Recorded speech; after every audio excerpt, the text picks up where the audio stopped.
বহু আলোচনা সমালোচনার পর সাকিব খানের রাজকুমার সিনেমার টাইটেল ট্র্যাক আজ সন্ধ্যা ৭টায় সাকিব খানের ফেসবুক অফিসিয়াল পেজে মুক্তি পেয়েছে। ইতিমধ্যে আপনারা অনেকেই এই গানটা শুনছেন এবং সাকিব খানকে এই গানটাতে অনেক বেশি ভালো লাগতেছে। পিকচার কোয়ালিটিতে অসাম।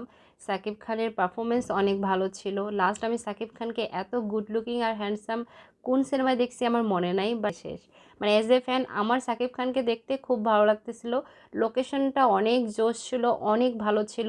আমাদের বাংলা সিনেমায় এই ধরনের লোকেশনে বারবার আমরা শুটিং চাই, কিন্তু নায়িকার পারফরমেন্স আমার খুব একটা ভালো লাগেনি।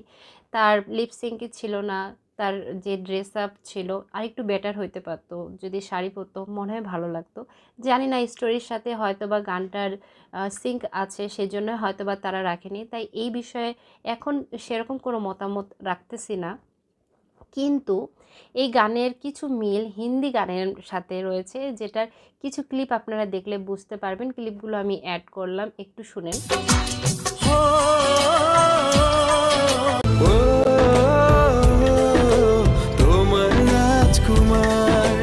প্রযোজক, সঙ্গীত শিল্পী বালাম এবং কোনাল সবাই বলেছিল যে এই গানটি প্রিয়তমার থেকে বেটার হবে।